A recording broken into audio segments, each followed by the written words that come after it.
നമസ്കാരം. ശ്രീനാരായണ ഗുരു open university രണ്ടാം semester MA Malayalam ക്ലാസ്സിലേക്ക് എല്ലാവർക്കും സ്വാഗതം.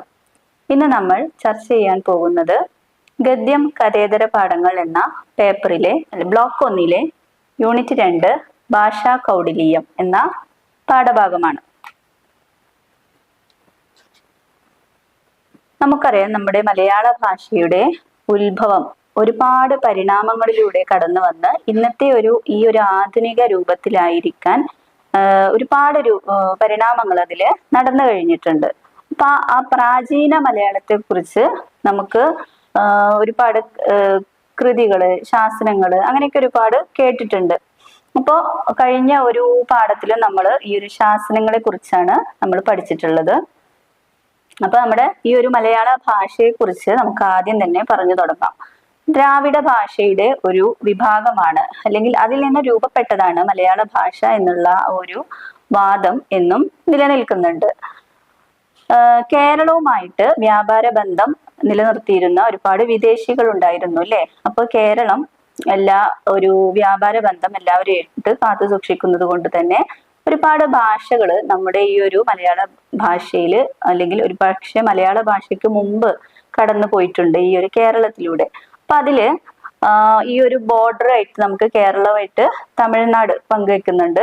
അപ്പൊ ഈ ഒരു തമിഴുമായിട്ട് നല്ല ഒരു സ്വാധീനം നമുക്ക് മലയാള ഭാഷയിലും സാഹിത്യത്തിലും ഒക്കെ കാണാൻ കഴിയും. അപ്പൊ പ്രാചീന തമിഴ് എന്ന് പറയുന്നത് ചെന്തമിഴാണ്. ചെന്തമിഴ് തമിഴ് ആ ഒരു ഭാഷ നന്നായി നമ്മുടെ ഈ ഒരു മലയാള ഭാഷയിലൂടെ കടന്നുപോയിരുന്നു. പിന്നെ അതുപോലെ ആദ്യമായിട്ട് മലയാളത്തിന്റെ രൂപം നമുക്ക് കാണാൻ കഴിയുന്നത് പലതരം ശാസനങ്ങളിലൂടെയാണ് അല്ലെ. പണ്ടത്തെ നാടുവാഴികളും ഭരണാധിപന്മാരും അവരുടെ ശാസനങ്ങളിലൂടെ പിന്നെ അവരുടെ ഭരണകാര്യങ്ങളും ഉത്തരവുകളും ആജ്ഞകളും എല്ലാം നൽകിയിരുന്നത് ഇത്തരത്തിലുള്ള ശാസനങ്ങളിലൂടെയാണ്. ഇപ്പൊ ഒരുപാട് ശാസനങ്ങളെ കുറിച്ചൊക്കെ നമ്മൾ പഠിച്ചു അല്ലെ. മുച്ചുന്തി ശാസനം, പിന്നെ തിരുമണ്ണൂർ ശാസനം, തരിസാപ്പള്ളി ശാസനം, ജൂതശാസനം, പിന്നെ പാലിയം ശാസനം, ഒരുപാട് ശാസനങ്ങളെ കുറിച്ചൊക്കെ നമ്മൾ കഴിഞ്ഞ ഈ ഒരു പാഠഭാഗത്ത് പഠിച്ചിട്ടുണ്ട്. അപ്പൊ ഈ ഒരു ശാസനങ്ങളിലൂടെയാണ് നമ്മൾ ആദ്യമായിട്ട് എഴുതപ്പെട്ട രേഖകളൊക്കെ കാണാൻ കഴിയുന്നത്. ഈ മലയാള ഭാഷയെ കുറിച്ച്, മലയാളത്തിന്റെ ഈ ഒരു രൂപം പല രീതിയിലാണ് മലയാള ഭാഷ രൂപപ്പെട്ടതെന്നുള്ള വാദങ്ങൾ നിലനിൽക്കുന്നുണ്ട്. അതില് ഒന്നാമത്തെ സിദ്ധാന്തം എന്താണെന്ന് നോക്കാം. ഉപഭാഷാ വാദമാണ്. ഉപഭാഷാവാദത്തിൽ പറയുന്നത് തമിഴിന്റെ ഒരു ഉപഭാഷയാണ് മലയാളം എന്നാണ് ഇവര് വാദിക്കുന്നത്. കാൽഡൺ ആണ് പ്രധാനമായിട്ടും ഈ ഒരു വാദത്തിന്റെ പ്രധാനമായിട്ടുള്ള വക്താവ്. പിന്നെ അടുത്തത് മിശ്ര ഭാഷാവാദമാണ്. മിശ്ര ഭാഷാവാദം പ്രധാനമായിട്ടും മുന്നോട്ട് വയ്ക്കുന്നത് പ്രൊഫസർ ഇളംകുളം കുഞ്ഞൻപിള്ളയാണ്. ചെന്തമിഴിൽ സംസ്കൃതം കലർന്നാണ് മലയാളം ഉണ്ടായത് എന്നാണ് ഇദ്ദേഹത്തിന്റെ വാദം. ചെന്തമിഴ് എന്നുള്ള ആ ഒരു ഭാഷയിൽ സംസ്കൃതം കലർന്ന് രൂപപ്പെട്ടതാണ് മലയാളം എന്നാണ് ഇളംകുളം കുഞ്ഞൻപിള്ള പറയുന്നത്. അതിനെയാണ് മിശ്ര ഭാഷാവാദം എന്ന് പറയുന്നത്. പിന്നെ ചെന്തമിഴ് പറഞ്ഞാൽ നമ്മൾ പറഞ്ഞിട്ടുണ്ട് ആദ്യകാല തമിഴ് രൂപമാണ് അല്ലെ. കുറച്ച് സങ്കീർണമായിട്ടുള്ള ഒരു തമിഴ് രൂപമാണ്. അതില് തമിഴിന്റെ പാരമ്പര്യം നിലനിർത്തുന്ന ഒരു ഭാഷാ രീതി എന്ന് വേണമെങ്കിൽ പറയാം. പിന്നെ ആധുനിക തമിഴിൽ നിന്നും വളരെ വ്യത്യസ്തമായിട്ട് അതിന്റെ ഘടനയ്ക്കൊക്കെ ഒരുപാട് മാറ്റമുണ്ട്. അതിന്റെ പദങ്ങള്, അതിൽ ഉപയോഗിച്ചിരുന്ന വാക്യങ്ങള് എല്ലാം സങ്കീർണമായിട്ടുള്ളതായിരുന്നു. പിന്നെ വാദത്തിനെ കുറിച്ച് പറയുകയാണെങ്കിൽ സ്വതന്ത്ര ഭാഷാ സിദ്ധാന്തമുണ്ട്. അപ്പൊ മലയാളം രൂപപ്പെട്ടതിനെ കുറിച്ചുള്ള വാദങ്ങളെയാണ് നമ്മൾ പരിശോധിക്കുന്നത്. അതില് മൂന്നാമത്തെ വാദം എന്ന് പറയുന്നത് എന്താണ്? സ്വതന്ത്ര ഭാഷാ സിദ്ധാന്തം. അതിലെന്താണ് പറയുന്നത് നോക്കാം. തമിഴിൽ നിന്നും രൂപപ്പെട്ടതാണെന്ന വാദത്തെ നിരാകരിക്കുന്നു. മലയാളം ഒരു സ്വതന്ത്ര ഭാഷയാണ് എന്നാണ് ഇതില് അവകാശപ്പെടുന്നത്. അതായത് ഉപഭാഷാ വാദമുണ്ട് അല്ലെ. അതായത് തമിഴിൽ നിന്ന് രൂപപ്പെട്ടതാണ് മലയാളം എന്നുള്ള ഉപഭാഷാവാദത്തെ പൂർണ്ണമായും നിരാകരിച്ചുകൊണ്ടാണ് സ്വതന്ത്ര ഭാഷാ സിദ്ധാന്തം മുന്നോട്ട് വരുന്നത്. ഇതിൽ പറയുന്നത് തമിഴിൽ നിന്ന് രൂപപ്പെട്ടതല്ല, പിന്നെ ഇതൊരു സ്വതന്ത്ര ഭാഷയായിട്ടാണ് ആദ്യം മുതലേ മലയാള ഭാഷ കടന്നു വന്നിട്ടുള്ളത് എന്ന് വാദിക്കുന്നതാണ് സ്വതന്ത്ര ഭാഷാ സിദ്ധാന്തം. പിന്നെ സംസ്കൃത ജന്യവാദമുണ്ട്. സംസ്കൃത ജന്യവാദം എന്ന് പറയുന്നത് അതിന്റെ ആ ഒരു വാദത്തിന്റെ പേരിൽ തന്നെ ഉണ്ട് അല്ലെ. സംസ്കൃതത്തിൽ നിന്ന് രൂപപ്പെട്ടതാണ് മലയാള ഭാഷ എന്ന് പറയുന്നതാണ് സംസ്കൃത ജന്യ വാദം. അപ്പൊ ഇത്തരത്തില് ഭാഷ മലയാളമായി രൂപപ്പെട്ടത് പല രീതിയിലാണെന്ന് വാദിക്കുന്നുണ്ട്. അങ്ങനെ ആദ്യകാലങ്ങളിലൊക്കെ എന്തുണ്ടാവും, സംസ്കൃതവും തമിഴും മലയാളവും ചേർന്നത് കാണാൻ കഴിയും. അതുപോലെ സംസ്കൃതത്തിന്റെ സ്വാധീനം ഒരുപാട് കാണാൻ കഴിയും. തമിഴിന്റെ സ്വാധീനം ഉള്ളതാണ് നമ്മൾ പറയുന്ന പാട്ട് പ്രസ്ഥാനം എന്നൊക്കെ പറയില്ലേ. അതായത് തമിഴിന്റെ അക്ഷരമാലയും യദുഗ മോന തുടങ്ങിയ വൃത്തങ്ങളൊക്കെ അടങ്ങിയിട്ടുള്ള ഒരു രൂപമാണ്, ഗദ്യരൂപത്തിന്റെ ശൈലിയാണ് എന്ത്, പാട്ട് പ്രസ്ഥാനം. അതില് പല കൃതികളും നമുക്ക് മണിമേഖല, സംഘം കൃതികളിൽ ഒരുപാടൊക്കെ ഇതിന്റെ ഒരു സ്വാധീനം കാണാൻ കഴിയും. പിന്നെ അടുത്തതായിട്ടാണ് മണിപ്രവാള രീതി. അതായത് സംസ്കൃതവും ചേർന്നിട്ട് മലയാളത്തില് സംസ്കൃതത്തിന്റെ സ്വാധീനം കാണാൻ കഴിയുന്നതാണ് മണിപ്രവാള രീതി. മണിപ്രവാള രീതിയിലേക്ക് വരികയാണെങ്കിൽ സംസ്കൃതവും മുത്തും പവിഴവും പോലെയാണെന്നാണ് പറയാറുള്ളത്. അതായത് സംസ്കൃതത്തിന്റെ സ്വാധീനം നന്നായിട്ട് കാണാൻ കഴിയും.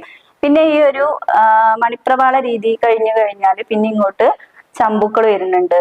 പിന്നെ സന്ദേശകാവ്യങ്ങൾ, ഉണ്ണുനീലി സന്ദേശമൊക്കെ ആദ്യമായിട്ട് വന്നതാണല്ലേ, ആദ്യത്തെ സന്ദേശകാവ്യമാണ്. അങ്ങനെ വരുന്നുണ്ട്. പിന്നെ അത് അങ്ങനെ എത്തിച്ചേരുന്നത് എങ്ങോട്ടാണ്, ആധുനിക സാഹിത്യത്തിലേക്കാണ്. ആധുനിക സാഹിത്യം എന്ന് പറയുമ്പോൾ പിന്നീട് കൊളോണിയൽ ഭരണകാലത്താണ്. യൂറോപ്യൻ ഭാഷകളായിരുന്നു യൂറോപ്യൻ സാഹിത്യത്തിനോട് ഏറെ അനുഭാവം പുലർത്തിയിരുന്ന കാലഘട്ടമായിരുന്നത്. ദേശീയത ഒരു പ്രധാന ഭാവമായിട്ട് അതിൽ കാണാൻ കഴിയും. അങ്ങനെയാണ് ഗദ്യ സാഹിത്യത്തിന്റെ ഒരു ചെറിയൊരു വളർച്ച എന്ന് പറയുന്നത്. അപ്പോ ഈ ഒരു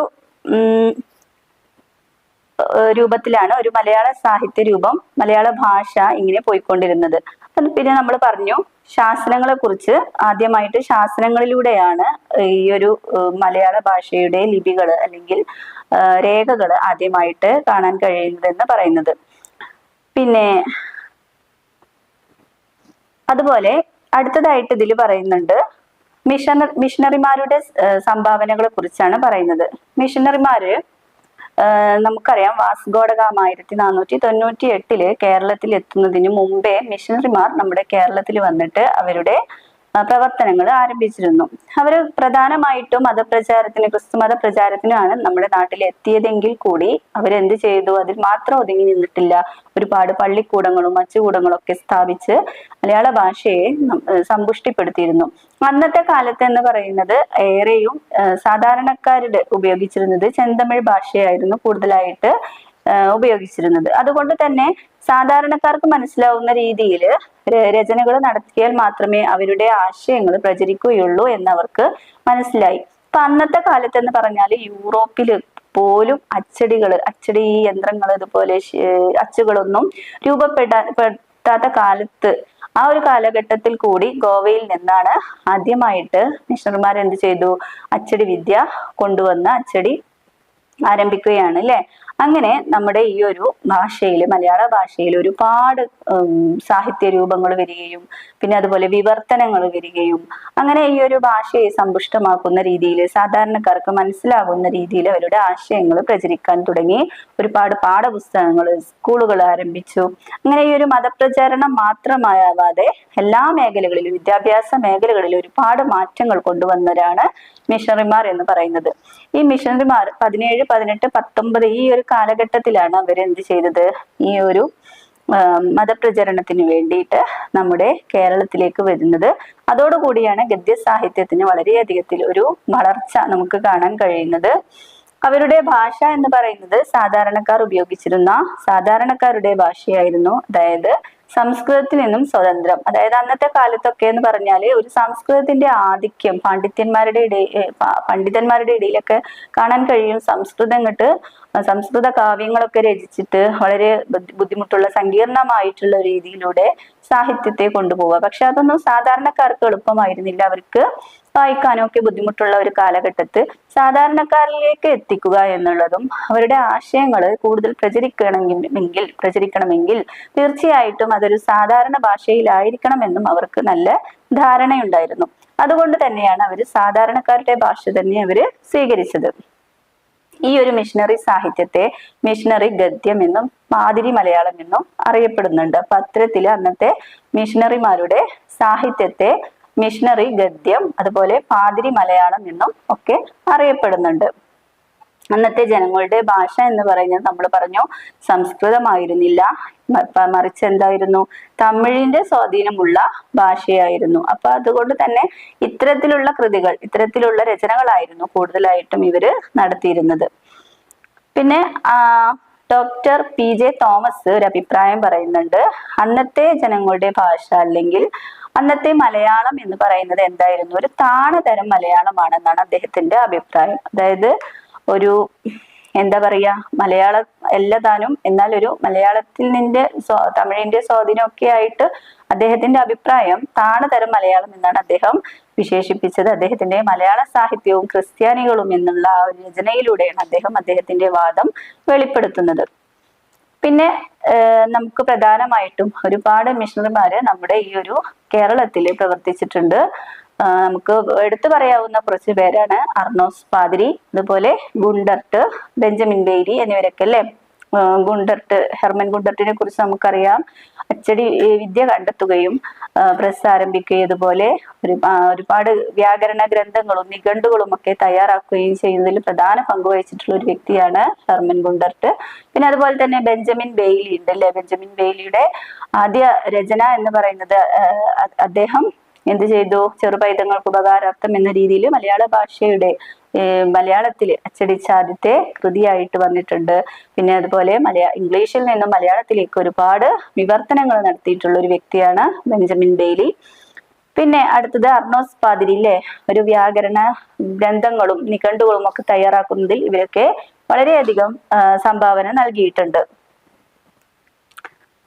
പിന്നെ ബെഞ്ചമിൻ ബെയ്ലിയെ കുറിച്ച് പറയുകയാണെങ്കിൽ അദ്ദേഹം വാമൊഴിയിൽ നിന്നും വരമൊഴിയിലേക്കുള്ള ഒരു മാറ്റത്തിന്റെ മാനക മലയാളത്തിൽ ഊന്നിയിട്ടുള്ള ഒരു ഗദ്യ സാഹിത്യത്തിന് വളരെയധികം സംഭാവന നൽകിയിട്ടുള്ള ഒരു വ്യക്തിയാണ് ബെഞ്ചമിൻ ബെയ്ലി.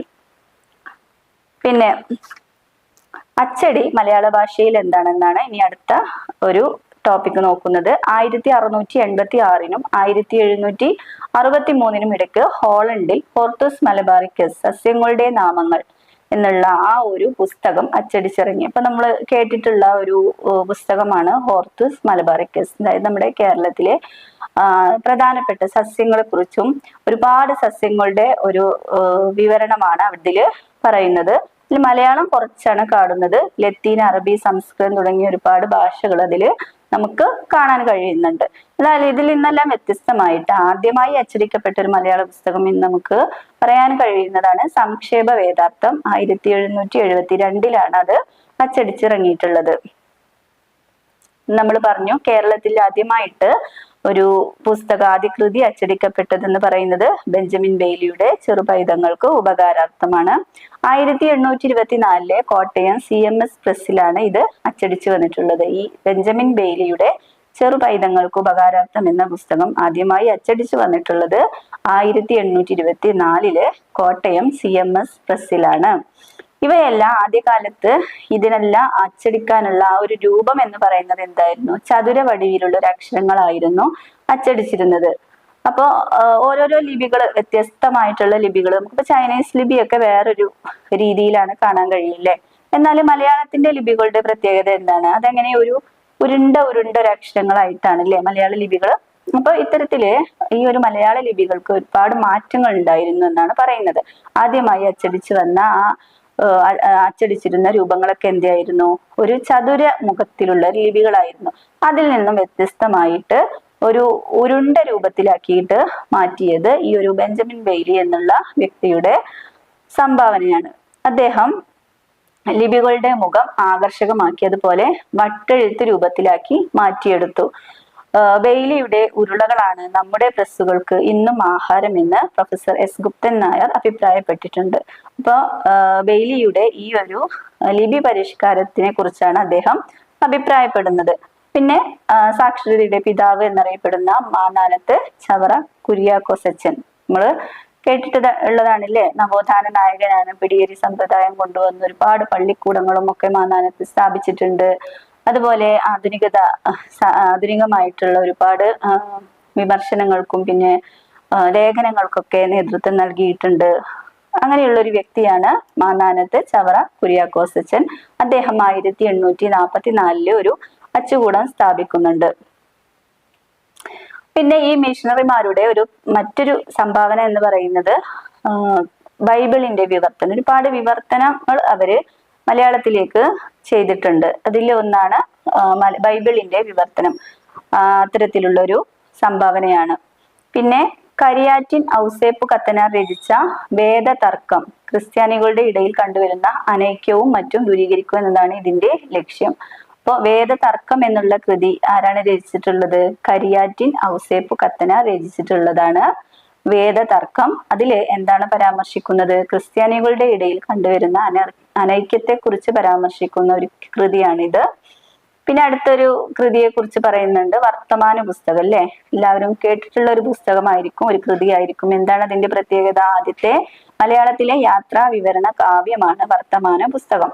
ഈ വർത്തമാന പുസ്തകം എന്താണ് അതിൽ പറയുന്നത്? 1778 1786 ഇടയിൽ ഔസേപ്പ് മാൽപ്പാനും തോമാ കത്തനാരും നടത്തിയ ഒരു യാത്രാ വിവരണമാണ്, ഒരു റോമാ യാത്രയുടെ ഒരു വിവരണമാണ് ഈ ഒരു കൃതിയിലുള്ളത്. അപ്പോ ഇതാണ് തോമാ കത്തനാരുടെ വർത്തമാന പുസ്തകം. അപ്പോ ഈ ഒരു ഭാഷാ കൗടില്യത്തിനെ കുറിച്ച് ഇനി നോക്കാം. നമ്മുടെ പാഠഭാഗത്തിന്റെ മെയിൻ ടോപ്പിക് ആയിട്ട് വരുന്ന ഭാഷാ കൗടില്യം എന്താണ്, അത് എന്തൊക്കെയാണ്, അതിനെ കുറിച്ച് എല്ലാവരും കേട്ടിട്ടുള്ള ഒരു കൃതിയാണ് അല്ലെ ഭാഷാ കൗടില്യം. അർത്ഥശാസ്ത്രം കേട്ടിട്ടുണ്ടാവും. അതാണ് എഴുതിയത് ചന്ദ്രഗുപ്ത മൗര്യൻ. മൗര്യ സാമ്രാജ്യത്തിന്റെ ഭരണാധികാരിയായിരുന്ന ചന്ദ്രഗുപ്ത മൗര്യന്റെ ഉപദേഷ്ടാവും മന്ത്രിയുമായിരുന്നു ചാണക്യൻ എന്നറിയപ്പെടുന്ന കൗടില്യൻ. അദ്ദേഹത്തിന്റെ കൃതിയാണ് എന്താണ്? അർത്ഥശാസ്ത്രം. ഈ അർത്ഥശാസ്ത്രത്തിന്റെ പരിഭാഷയാണ് ഭാഷാ കൗടില്യം. ഈ അർത്ഥശാസ്ത്രം പരിഭാഷപ്പെടുത്തിയിട്ടുള്ളത്, ഭാഷാ കൗടില്യമായി പരിഭാഷപ്പെടുത്തിയിട്ടുള്ളത് ആരാണെന്ന് അറിയില്ല, എങ്കിലും അതൊരു പണ്ഡിതൻ തന്നെയാണ് എന്നാണ് എല്ലാവരും പറയപ്പെടുന്നത്. അപ്പോ ഈ ഒരു ഭാഷാ കൗടില്യത്തെ കുറിച്ചാണ് ഇനി നമ്മൾ പറയാൻ പോകുന്നത്. മലനാട്ടു തമിഴ് ഒരു സ്വതന്ത്ര ഭാഷയായി പരിണമിക്കാൻ വെമ്പൽ കൊള്ളുന്നതിന്റെ അടയാളങ്ങൾ ഭാഷാ കൗടില്യത്തിൽ കാണാം. അതായത് കൂടുതലായിട്ട് ഒരു തമിഴ് ഒരു സ്വതന്ത്ര ഭാഷയായി രൂപപ്പെടുന്നതിന്റെ ഒരു ലക്ഷണങ്ങളൊക്കെ ഈ കൃതിയിൽ നമുക്ക് കാണാൻ കഴിയുമെന്നാണ് പറയുന്നത്. പിന്നെ അതുപോലെ ശാസനങ്ങളിൽ നിന്നും ഭിന്നമായി എന്ന സ്വരം സ്വതന്ത്ര രൂപത്തിൽ ഇതിൽ കാണുന്നുണ്ട്. ഇപ്പൊ ശാസനങ്ങളിലെ ഭാഷയെ കുറിച്ച് നമ്മൾ പറഞ്ഞിട്ടുള്ളതാണ്. ചെന്തമിഴ് ഭാഷയായിരുന്നു കൂടുതലായിട്ട് ഉപയോഗിച്ചിരുന്നത്. പിന്നെ അതുപോലെ വട്ടെഴുത്ത് മലയാളത്തിലും കാണപ്പെടുന്നുണ്ട്. അപ്പൊ ഇതിന്റെ ഈ ഒരു ഭാഷയിൽ നിന്ന് വ്യത്യസ്തമായിട്ട് എന്ന ഈ ഒരു സ്വരം ഇതിൽ കൂടുതലായിട്ട് കാണുന്നുണ്ടെന്ന് പറയുന്നുണ്ട്. പിന്നെ അതുപോലെ ചെന്തമിഴിൽ നിന്ന് വ്യത്യസ്തമായിട്ടൊരു ഭാഷ ഉണ്ടെന്ന് സമർത്ഥിക്കുന്ന രീതിയിലുള്ള ഒരു കൃതിയായിരുന്നു ഭാഷാ കൗടില്യം എന്ന് പറയുന്നുണ്ട്.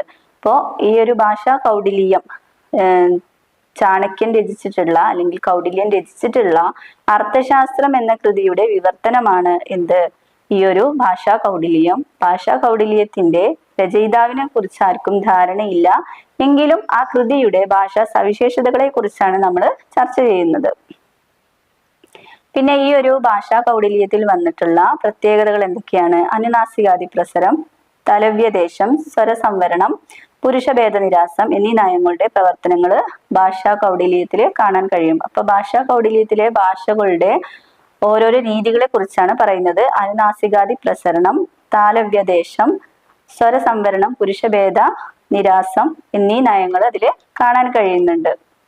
പിന്നെ ഭാഷാ കൗടില്യത്തിനെ കുറിച്ച് പറയുന്നുണ്ട്.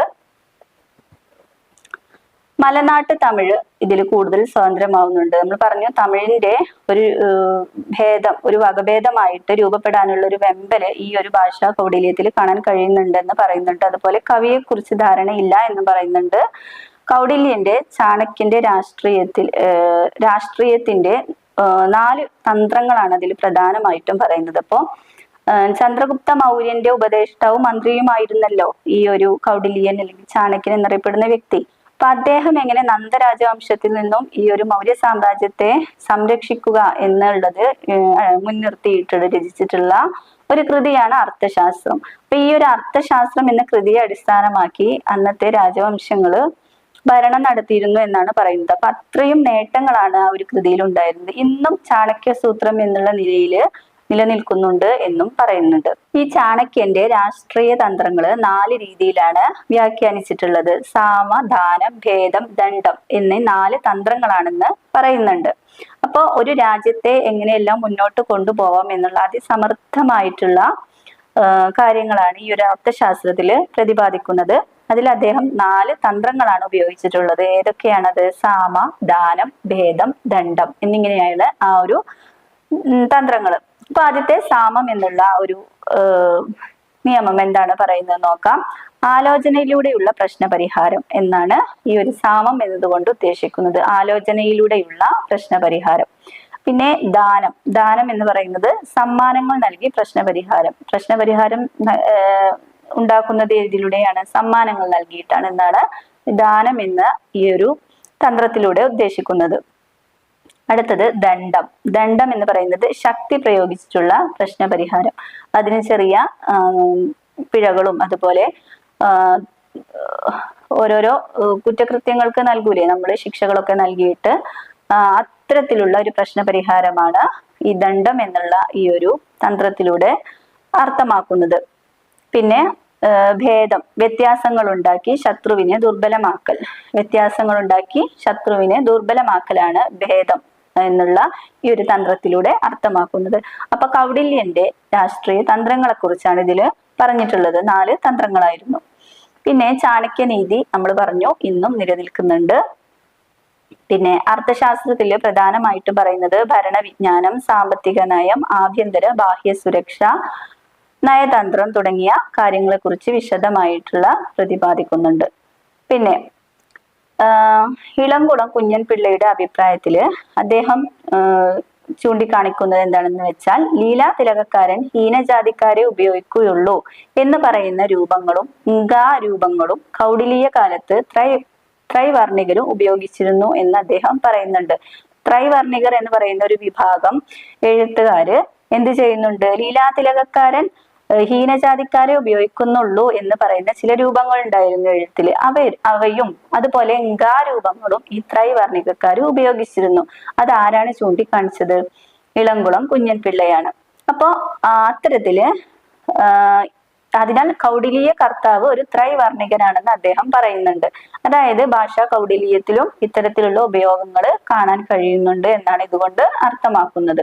അപ്പോ ഈ ഒരു ഭാഷാ കൗടിലീയം രചിച്ച രചയിതാവിനെ കുറിച്ച് ധാരണയില്ലെങ്കിലും അദ്ദേഹം ഒരു ത്രൈവർണികക്കാരനാണെന്നുള്ള ഒരു വാദമാണ് ഇവിടെ പ്രൊഫസർ കുഞ്ഞൻപിള്ള ഉദ്ദേശിക്കുന്നത്. സംസ്കൃതത്തിലും വിവിധ ശാസ്ത്രങ്ങളിലും അപാരമായ പാണ്ഡിത്യമുള്ള ആളായിരിക്കും.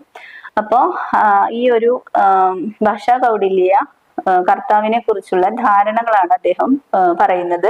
സംസ്കൃതത്തിലും അതുപോലെ വിവിധ ശാസ്ത്രങ്ങളിലും നല്ല പാണ്ഡിത്യമുള്ള ഒരു വ്യക്തിയായിരിക്കും തീർച്ചയായിട്ടും ഭാഷാ കൗടില്യത്തിന്റെ രചയിതാവ് എന്ന് പറയുന്നുണ്ട്. സംസ്കൃത പദങ്ങൾ ധാരാളമായി കൃതിയിൽ കടന്നുകൂടിയിട്ടുണ്ട്. രാജഭാഷയിലായിരുന്ന തമിഴിന്റെ സ്വാധീനവും കാണാം.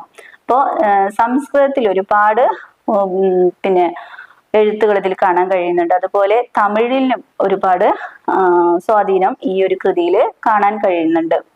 അക്കാലത്ത് എഴുതപ്പെട്ട ശാസന ഭാഷയോട് സമാനത പുലർത്തിയിരുന്നില്ല. അന്നത്തെ ഒരു ശാസനങ്ങളിൽ നിന്നും വ്യത്യസ്തമായിട്ടുള്ള ഒരു ഭാഷാ രീതിയും സവിശേഷതകളുമാണ് ഭാഷാ കൗടില്യത്തിൽ കാണാൻ കഴിയുന്നത് എന്നാണ് പറയുന്നത്.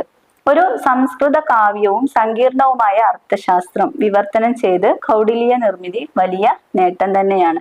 അപ്പോ ഈ ഒരു ചന്ദ്രഗുപ്ത മൗര്യൻ എന്ന രാജാവിന്റെ മന്ത്രിയായിരുന്ന ചാണക്യൻ, കൗടില്യൻ എന്നറിയപ്പെടുന്ന ഈ ഒരു വ്യക്തിയുടെ അർത്ഥശാസ്ത്രത്തെ വിവർത്തനം ചെയ്ത് എന്തായി മാറ്റുക? ഭാഷാ കൗടില്യം എന്നുള്ള ഒരു കൃതി രചിക്കുക എന്ന് പറയുന്നത് ഒരു ചെറിയ കാര്യമല്ല, അതൊരു വലിയ നേട്ടം തന്നെയാണെന്നാണ് പറയുന്നത്. അപ്പൊ ഇത്തരത്തിലുള്ള ഒരു വലിയ നേട്ടത്തിന് അർഹമായിട്ടുള്ള വ്യക്തിയെ കുറിച്ച് ആർക്കും ധാരണയില്ലെങ്കിലും അദ്ദേഹം വളരെ വലിയൊരു പണ്ഡിതനായിരിക്കാം.